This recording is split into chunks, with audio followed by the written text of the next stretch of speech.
اما بعد فقد قال اللہ تبارک و تعالی کما ورد فی سورۃ البقرہ اعوذ باللہ من الشیطان الرجیم بسم اللہ الرحمن الرحیم ولا تقولوا لمن يقتل في سبيل الله اموات بل احیاء ولكن لا تشعرون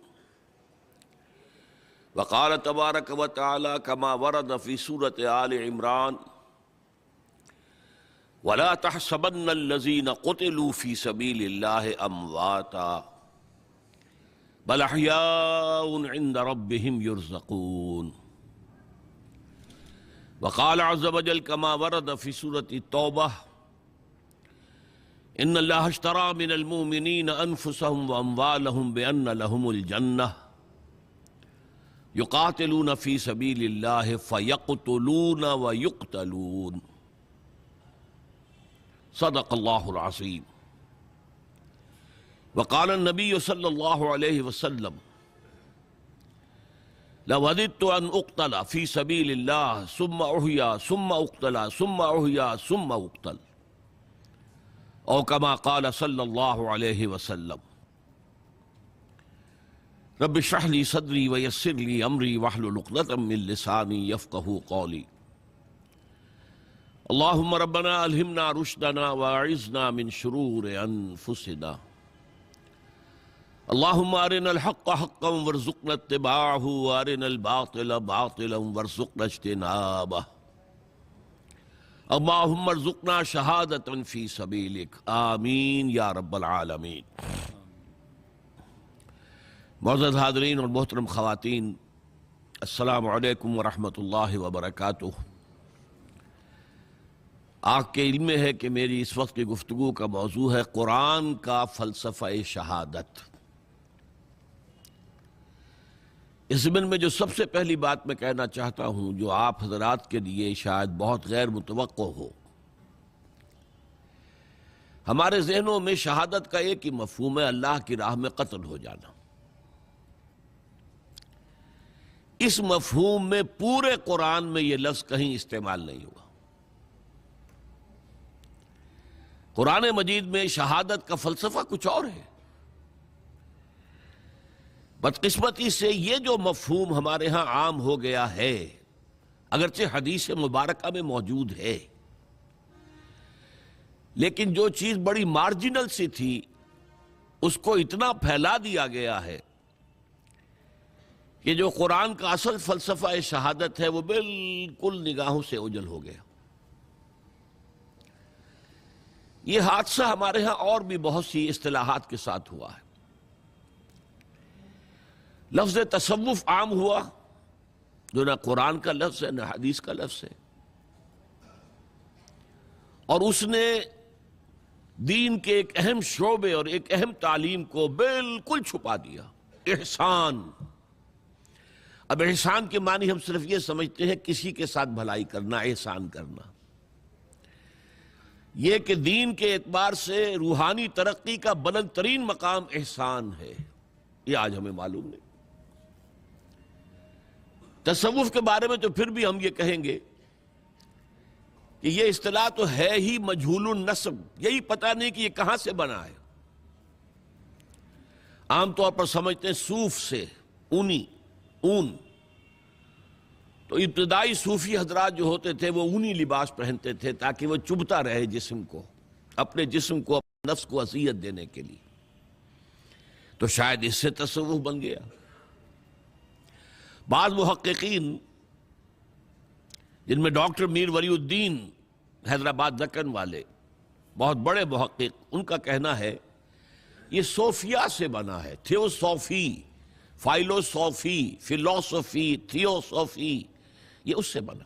بہرحال میں صرف یہ کہہ رہا ہوں مجہول النسب ہے، اس کے بارے میں بالاتفاق ہم یہ نہیں کہہ سکتے کہ یہ لفظ کہاں سے بنا ہے، اور یہ چھا گیا ہے پوری دنیا میں، اسی کا چرچا ہے، اسی کا ڈنکا ہے۔ اگرچہ اس کا موضوع یقیناً وہ ہے جو دین کا موضوع ہے، روحانیت، اللہ کی محبت، اللہ کی رضا جوئی، خلوص و اخلاص، یہ ساری چیزیں مطلوب ہیں، لیکن ان کے لیے قرآن کی اصطلاح، حدیث کی اصطلاح احسان ہے، وہ ہمارے نگاہوں سے اوجھل ہو گئی۔ اسی طرح جیسا کہ میں نے عرض کیا، مقتول فی سبیل اللہ کے لیے پورے قرآن میں یہ لفظ نہیں آیا شہادت، صرف ایک جگہ سورہ آل عمران میں اس کا امکان ہے کہ اس اصل مضمون کے علاوہ کہ جو میں بعد میں آپ کے سامنے رکھوں گا، یہ مفہوم بھی لیا جا سکے اللہ کی راہ میں قتل ہو جانا۔ ورنہ مشہور ترین آیات وہ ہیں جو میں نے ابھی تلاوت کی ہیں، وَلَا تَقُولُوا لِمَنْ يُقْتَلُ فِي سَبِيلِ اللَّهِ أَمْوَاتٌ، مت کہو ان کو جو اللہ کی راہ میں قتل ہو جائیں کہ وہ مردہ ہیں۔ یہاں شہادت کا لفظ تو نہیں آیا، قتل کا ہے، یقتلو۔ سورہ آل عمران چونکہ اس کا جوڑا ہے سورہ بقرہ کا، تو یہ مضمون اس میں بھی آ گیا۔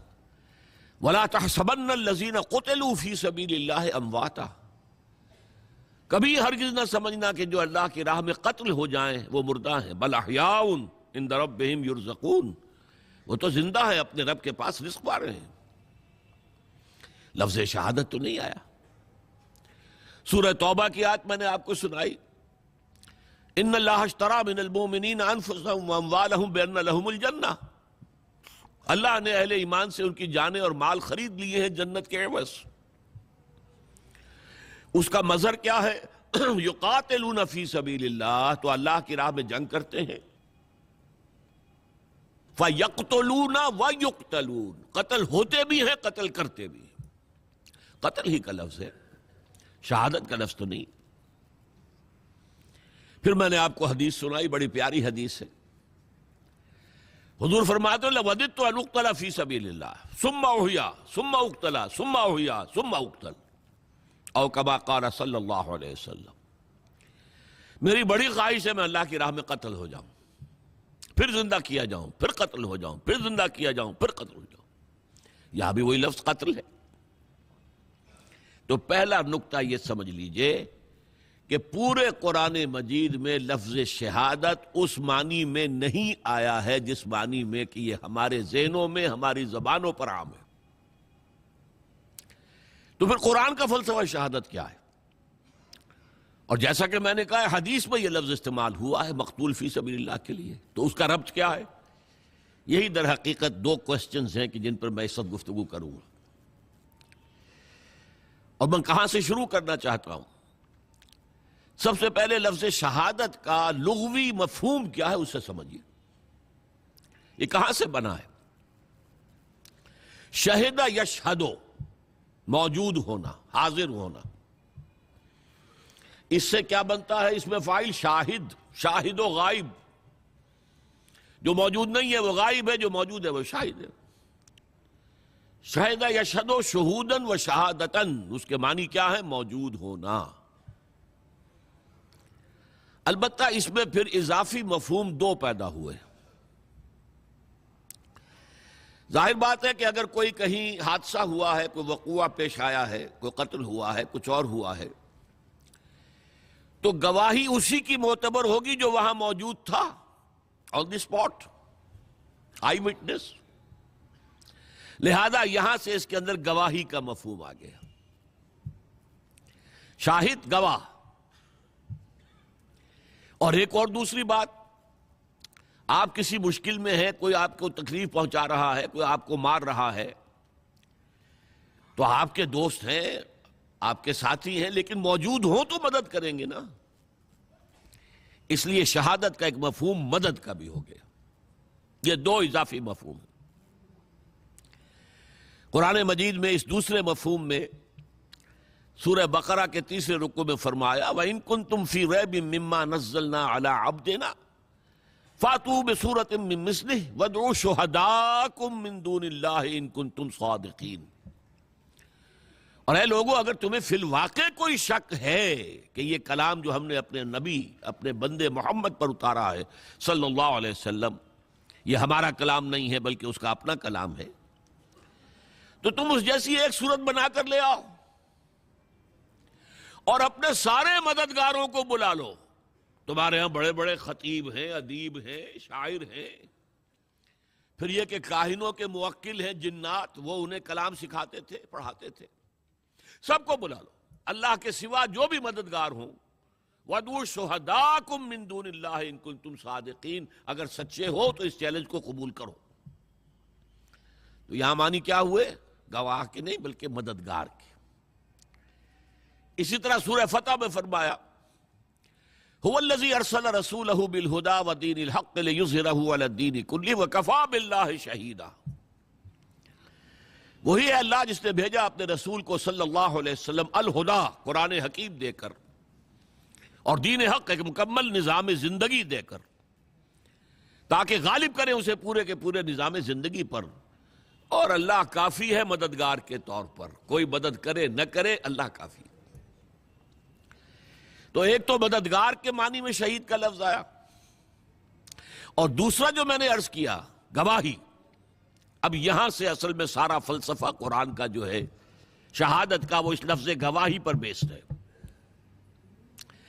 پہلے یہ جان لیجئے کہ گواہی جو ہے اس کے دو پہلو ہیں۔ آپ کسی مقدمے میں گواہ ہیں تو آپ کی گواہی کسی کے حق میں ہے، کسی کے خلاف ہے۔ مدعی کے حق میں ہے تو مدعا علیہ کے خلاف ہے، مدعا علیہ کے حق میں ہے تو مدعی کے خلاف ہے۔ تو شہادت کے لیے یہ دو تصور لازمی ہے۔ اس کے لیے نوٹ کر لیجئے، کسی کے حق میں ہو تو لام آئے گا، کسی کے خلاف ہو تو علا آئے گا۔ شہد لہو، اس نے اس کے حق میں گواہی دی، شہد علیہ، اس نے اس کے خلاف گواہی دی۔ لام اور علا کا یہ صلہ جو ہے، اس سے یہ بات بالکل ایک دوسرے سے اپوزٹ ہو جاتی۔ اسی معنی میں حضور کی ایک پیاری حدیث ہے، القرآن حجت لک او علیک، یہی لام اور علا، یہ قرآن یا تو حجت ہے تمہارے حق میں، تمہارے لیے دلیل راہ ہے، تمہارا امام ہے، تمہیں راستہ دکھائے گا، تمہاری ہدایت کرے گا، اور اللہ کے ہاں بھی کھڑے ہو کر گواہی دے گا، اے اللہ تیرا یہ بندہ مجھ سے بڑی محبت رکھتا تھا، مجھے پڑھتا تھا، میری تلاوت کرتا تھا، مجھے سمجھتا تھا، مجھ پر تدبر کرتا تھا، تو وہ تمہارے حق میں گواہی ہو گئی۔ او علیکا، یا تمہارے خلاف، اے اللہ یہ بدبخت کہتا تھا کہ میں مانتا ہوں قرآن کو، مجھے پڑھتا تک نہیں تھا، اس نے کبھی مجھے کھول کر نہیں دیکھا، اور پڑھتا تھا تو بغیر سمجھے پڑھتا تھا، اور کچھ سمجھ بھی لیتا تھا تو عمل نہیں کرتا تھا۔ تو القرآن حجت لک، یا تمہارے حق میں حجت اور دلیل، اور یا او علیک، یا تمہارے خلاف۔ تو شہادت کا یہ معاملہ سمجھ لیجئے کہ کسی کے حق میں کسی کے خلاف۔ اب میرے چند الفاظ نوٹ کر لیجئے۔ شہادت در حقیقت کار رسالت کی ادائیگی کے لیے قرآن مجید کی اہم ترین اصطلاح ہے۔ نبی جب آتے تھے گواہی دیتے تھے کہ اللہ کے سوا کوئی معبود نہیں، اللہ کے حق میں گواہی دیتے تھے میں اللہ کا رسول ہوں۔ وہ جو اقبال نے کہا، دے تو بھی محمد کی صداقت کی گواہی، گواہی دیتے تھے یہ قرآن اللہ کی کتاب ہے جو مجھ پر نازل ہوئی ہے۔ پھر جو کچھ کہتے تھے اس کا اپنے عمل سے گواہی دیتے تھے کہ میں خود اس پر عمل پیرا ہوں۔ یہ کار رسالت کی گواہی ہے، اور یہ گواہی لام بھی ہے علا بھی ہے۔ کیسے؟ دنیا میں یہ گواہی اللہ کے حق میں دی جا رہی ہے، اللہ کے دین کے لیے دی جا رہی ہے، حق کے لیے دی جا رہی ہے۔ یا ایھا الذین آمنوا کونوا قوامین بالقسط شہداء للہ، لام کو نوٹ کر لیجئے یہاں۔ اے ایمان والو، عدل و انصاف کو قائم کرنے کے لیے پوری طاقت کے ساتھ کھڑے ہو جاؤ، اور اللہ کے حق میں گواہی دینے کے لیے کھڑے ہو جاؤ۔ یا ایھا الذین آمنوا کونوا قوامین بالقسط شہداء للہ۔ تو یہاں ہم گواہی دیں گے، قرآن پہنچا رہے بھائی اللہ کا کلام ہے، پڑھو اس کو، اپنے عمل پہ کے ذریعے سے اس کی گواہی پیش کر رہے ہیں۔ یہ گواہی ہے اللہ کی، اللہ کے دین کی، اللہ کی توحید کی، اللہ کی رسالت کی، اللہ کے کلام کی گواہی ہے۔ یہ گواہی الٹی پڑ جائے گی قیامت کے دن۔ اللہ کے رسول کھڑے ہو کر کہیں گے اے اللہ میں نے ان کو پہنچا دیا تھا تیرا کلام۔ Now they are accountable. They can't plead ignorance. یہ نہیں کہہ سکتے کہ ہمیں معلوم نہیں تھا۔ یہ گواہی الٹی پڑے گی۔ گویا کہ قیامت کے دن انبیاء اور رسول سرکاری گواہ بن کر کھڑے ہوں گے،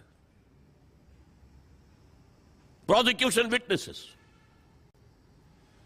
اے اللہ تیرا پیغام جو آیا تھا میں نے پہنچا دیا تھا۔ اب یہ ذمہ دار ہے، جواب دہ ہیں، اکاؤنٹیبل ہیں، رسپانسبل ہیں، ان کا محاسبہ تو کر، میں نے پہنچا دیا تھا۔ یہ ہے شہادت حق، دنیا میں اپنے قول سے اپنے عمل سے اللہ کے حق میں، دین کے حق میں، اللہ کی تعلیمات کے حق میں، دین حق کے حق میں گواہی دینا، اور آخرت میں کھڑے ہو کر گواہی دینا کہ اللہ میں نے یہ پیغام پہنچا دیا تھا۔ یہ نہیں کہہ سکتے کہ ہمیں بات پہنچائی نہیں گئی۔ دیکھیے اس میں بہت ہی نازک مسئلہ ہے۔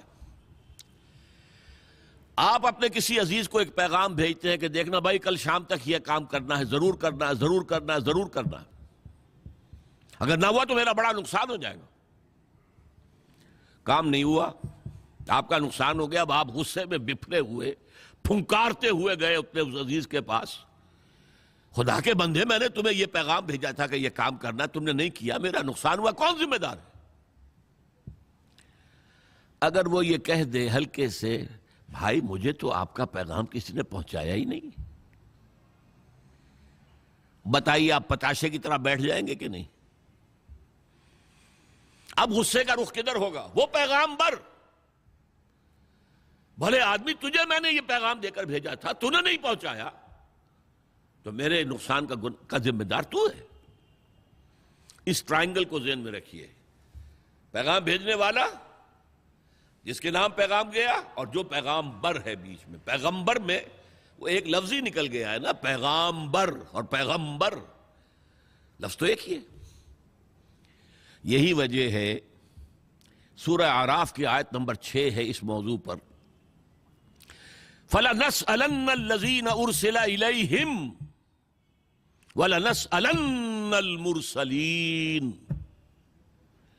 ہم لازماً پوچھ کر رہیں گے ان سے بھی جن کی طرف ہم نے رسولوں کو بھیجا، تمہارے پاس پیغام پہنچ گیا تھا کہ نہیں؟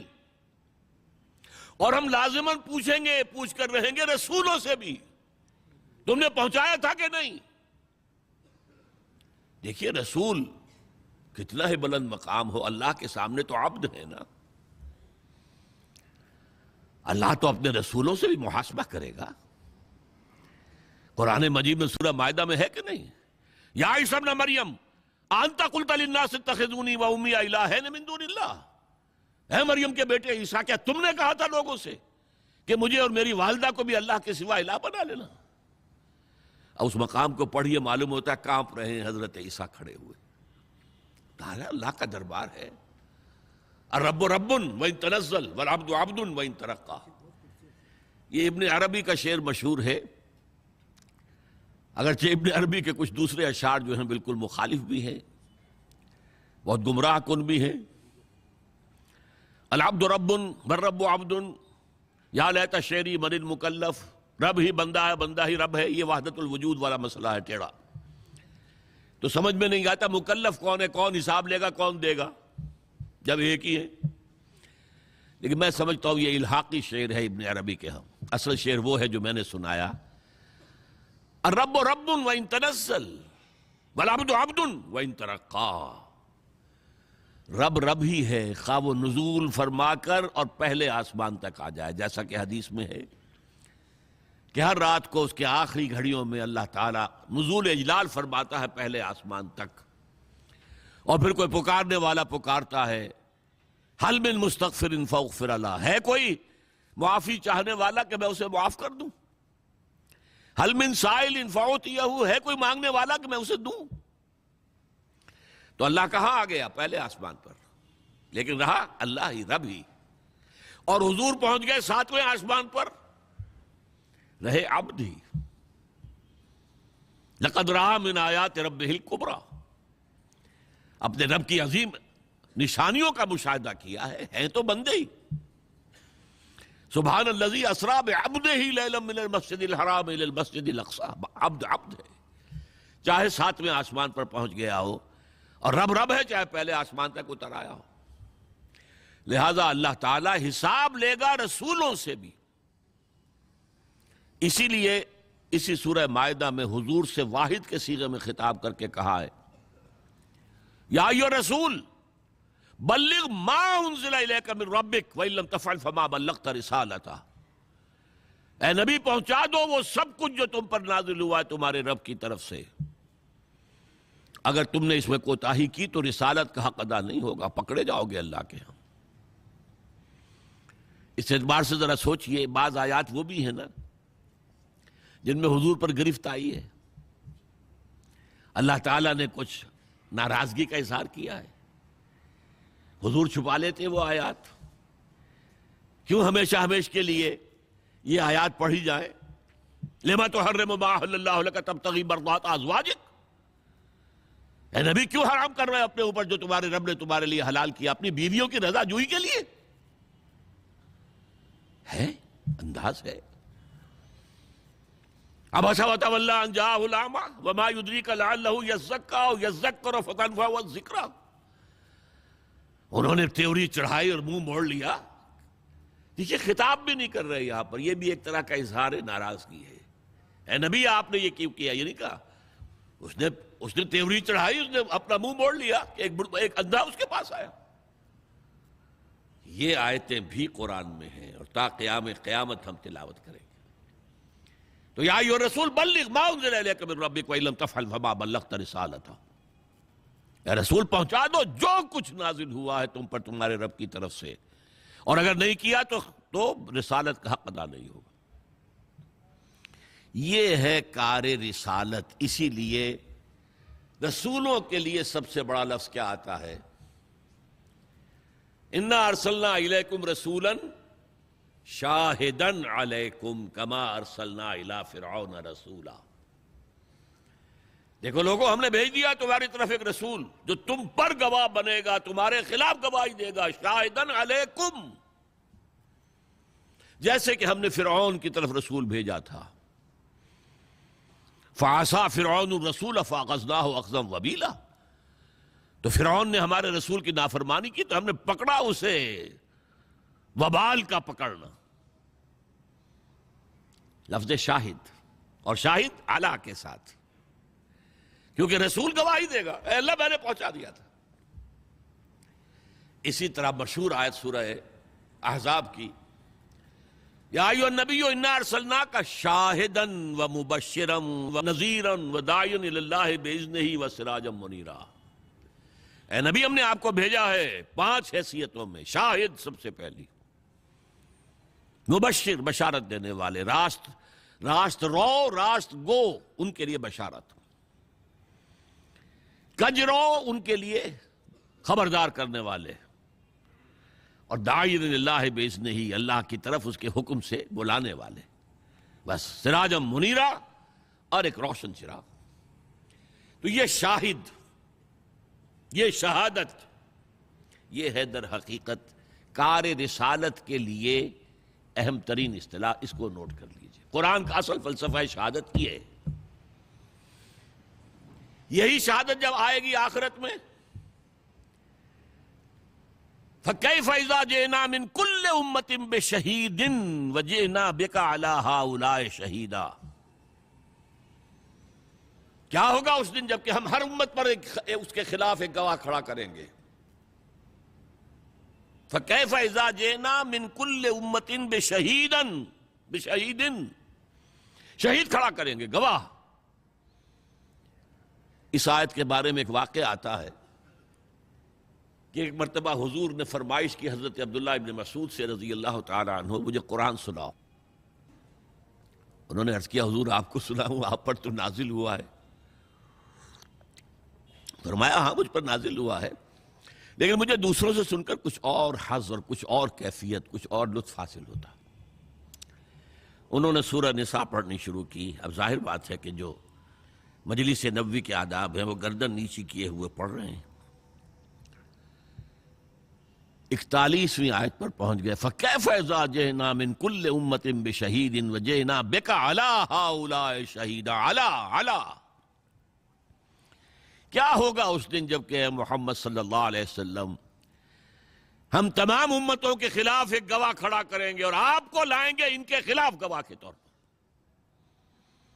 جب اس آیت پر پہنچے حضرت عبداللہ ابن مسعود، حضور نے فرمایا حسبک حسبک حسبک، بھائی بس کرو بس کرو بس کرو۔ اب انہوں نے جہاں آنکھیں اٹھا کر دیکھا تو حضور کی آنکھوں سے آنسو بہہ رہے تھے۔ مجھے اپنی قوم کے خلاف گواہی دینی ہوگی۔ یہ ہے شہادت، شہادت علی الناس۔ اچھا، اس شہادت میں ایک پہلو کیا ہے؟ زبان سے شہادت، اشہد ان لا الہ الا اللہ و اشہد ان محمد رسول اللہ۔ یہ تو گویا کہ گیٹ وے ہے ٹو انٹر انٹو اسلام۔ کوئی ہندو، کوئی سکھ، پارسی، عیسائی آج کہے اشہد ان لا الہ الا اللہ و اشہد ان محمد رسول اللہ، ایسے ہی ہے جیسے ایک لکیر کھینچی ہوئی تھی، پہلے ادھر تھا اب ادھر آ گیا۔ ایک ہے دین کی، پورے دین کی گواہی دینا اور اپنے عمل سے دینا، ورنہ کیا ہوگا؟ یہ کہتے کچھ اور ہے، کرتے کچھ اور ہے۔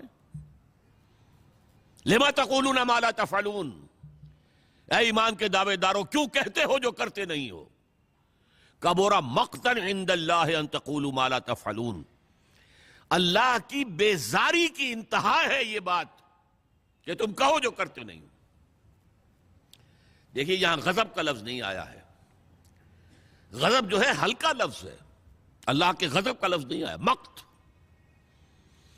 دیکھیے ایک غصہ ہوتا ہے، یہ غصہ اس وقت تک آتا ہے جب تک آپ کو کسی سے کوئی توقع ہو، جتنی توقع تھی اس کے خلاف اس نے اتنا کام کیا، آپ کو زیادہ غصہ آئے گا۔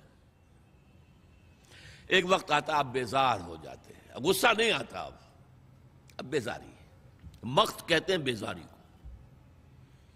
اور نکاح مقت یہ آیا ہے قرآن مجید میں سورہ نساء میں۔ عرب میں یہ رواج تھا، اب ایک شخص کی 4 بیویاں ہیں، وارث ایک بیٹا ہے، بہرحال اس کی اپنی ماں تو ایک ہی ہے، باقی تینوں کو اپنے حرم میں ڈال لیتا تھا، لونڈیوں کی حیثیت سے یا بیویوں کی حیثیت سے۔ وہ بھی وراثت ہے، میرے باپ کی وراثت ہے۔ اسے کہتے تھے نکاح مقت، بڑا بیزار کن نکاح ہے یہ، گھناؤنا۔ خود ان کے اپنے معاشرے میں اسے نکاح مقت کہتے تھے۔ قرآن مجید نے آ کر اس کے اوپر فل سٹاپ لگایا، بند، جو ہو گیا ہو گیا، آج کے بعد یہ نہیں ہوگا۔ تو اہل ایمان لما تقولون ما لا تفعلون کبر مقتا عند اللہ ان تقولوا ما لا تفعلون، اے ایمان کے دعوے داروں کیوں کہتے ہو جو کرتے نہیں؟ اللہ کی بیزاری کو آخری حد تک بڑھانے والی بات یہ ہے کہ تم کہو جو کرتے نہیں۔ اس سے اگلا ایک مرحلہ آتا ہے، اور اس مرحلے کا تعلق ہے امت محمد سے۔ 2 مراحل جو آپ سے پہلے کی امتوں کے ساتھ نہیں تھے۔ پہلا مرحلہ یہ ہے کہ جہاں تک دین کی بنیادی تعلیم تھی، توحید، اللہ کی عبادت، اپنے معاملات میں اللہ کے احکام کی پیروی، بس دین اتنا ہی تھا۔ ابھی نظام زندگی کا تصور تھا ہی نہیں۔ یہ تو یوں سمجھیے کہ پچھلے کوئی 200 برس کی بات ہے کہ نظام، ریاست، ورنہ حکومت کا لفظ استعمال ہوتا تھا۔ ریاست، اسٹیٹ، ایک ایبسٹریکٹ کانسیپٹ ہے ریاست۔ شہری ریاست کے وفادار ہوتے ہیں، حکومت کے نہیں ہوتے۔ حکومت کو تو بدلنے کا حق ہے ان کا، بائی الیکشن اور by agitation, they have the right to change the government۔ ریاست کے وہ وفادار ہیں۔ یہ جو نظام آج دنیا میں ہے اس نے جکڑ لیا ہے انسان کو، آپ کی آزادی بہت کم رہ گئی۔ نظام تعلیم سرکاری سطح پر طے ہو رہا ہے، زبیدہ جلال آسمان امریکہ سے ٹپک پر پڑی ہیں اور وہ بنا رہی ہیں۔ اور آغا خان ٹرسٹ بنا رہا ہے، آپ کیا کریں گے؟ آپ اپنے بچے کو غار میں بند کر دیں گے؟ کہاں لے جائیں گے؟ ان پڑھ رکھیں گے؟ کیا کریں؟ آپ اپنے بچے کو اس نظام تعلیم کے حوالے کر کے اپنے ہاتھ دھو لیجئے، پھر واش یور ہینڈز آف.